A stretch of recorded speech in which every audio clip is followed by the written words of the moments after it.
in a recent report by the Crafts Council on the market for craft, they said the biggest motivation for those who already buy craft was the desire to keep craft skills alive and the admiration of the human skill involved in making.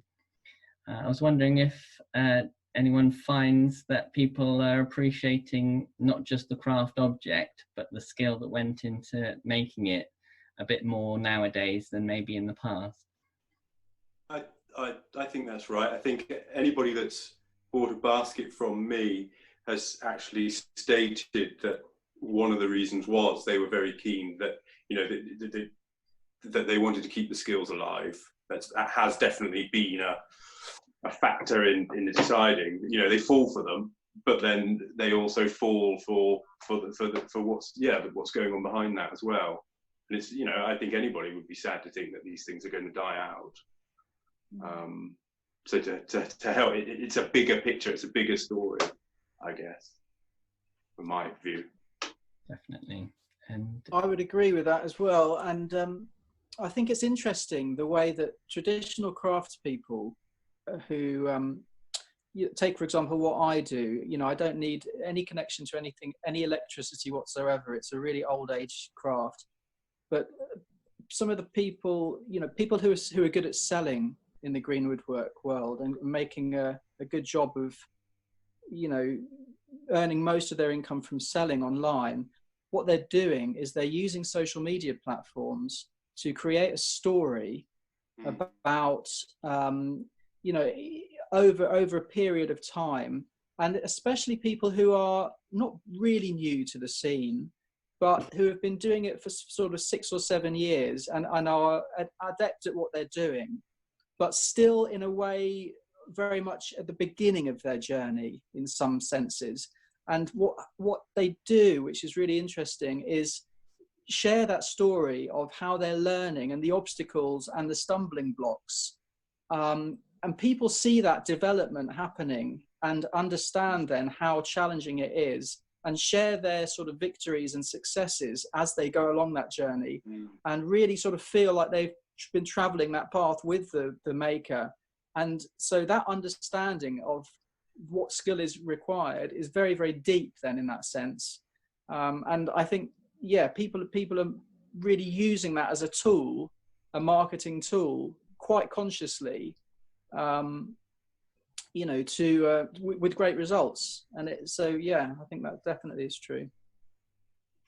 I think it's probably always been the case to a certain extent that you don't sell the object out of context. There's always the narrative behind it that's part of the offer as well.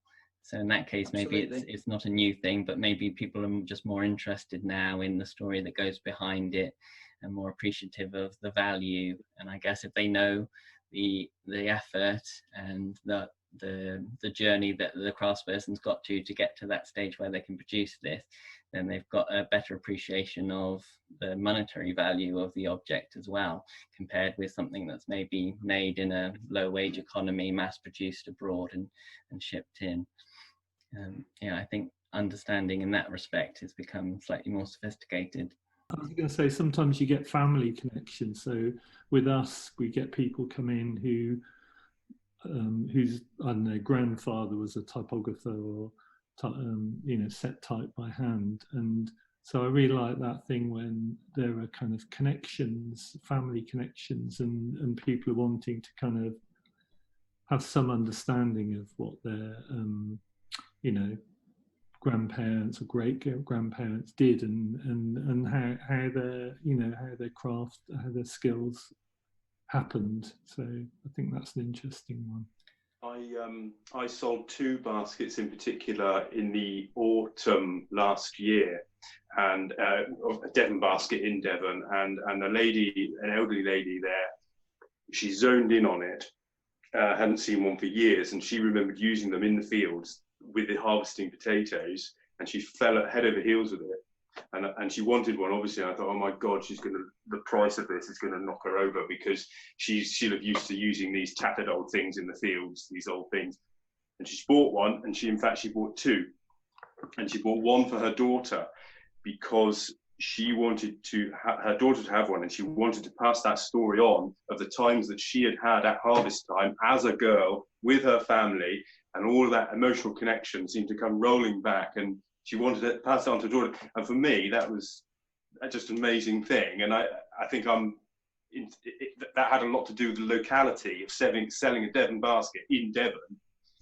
People can remember them, and it's such a lovely thing to have that connection. It blew me away, that one. It's really good. That's wonderful. And I think we had a lot of that in the yurt last year, people coming in and saying, my grandfather was a woodworker or a printer, or some relationship to the family. It's a really nice point of connection that they can then explore the background a little bit more. To not be scared of making mistakes as well, which kind of touches slightly back on the last question about finding out the craft's endangered. Is for watchmaking, it's such, I mean, this is a global multi-billion-dollar industry, and yet its foundation is now endangered because everything has gone into CNC and mass production. So the skills that actually brought the subject to be have gone. And because of that, certainly I felt very scared of things like social media, of actually showing how I'm making things, because you look to the competition, who are huge and massive companies, and everything's CNC clinical clean, everything's perfect, everything's been photoshopped within an inch of its life, and you think, oh, where do I fit in with them and all that? And then it's kind of finding out things like this that me and Craig just decided, you know what, no one else is showing making things, so we're just going to put that out there, and you're going to see lots of oily lathes and dirty hands and piles of swarf and blood, sweat and tears, and that's because that's how we actually do it. And I think, don't be scared of making mistakes, don't be scared of showing that side of things, and social media is actually a really good way to learn, because as you show people how you're doing things, you get other people commenting and suggesting different, we have people commenting different kinds of cutter and things that they've used and has worked really well, and then you can incorporate that. And so I think find out how it works for you, and then just be open about it and share it, and don't be scared about not getting it right first time. I think that goes back to what we were saying before about selling the narrative as much as the craft object. People like to see the story behind it. And I think in terms of sharing your skills, I think in the past a lot of craftspeople and tradespeople have been very closed off about sharing their skills, because there's been a threat that people will set up in competition and steal their market share or whatever. I think that was probably more the case when these crafts were more common. I think now that they're maybe more endangered, the market opportunities out there are huge. So, and if you share your skills with somebody, it's not going to threaten your part of the marketplace.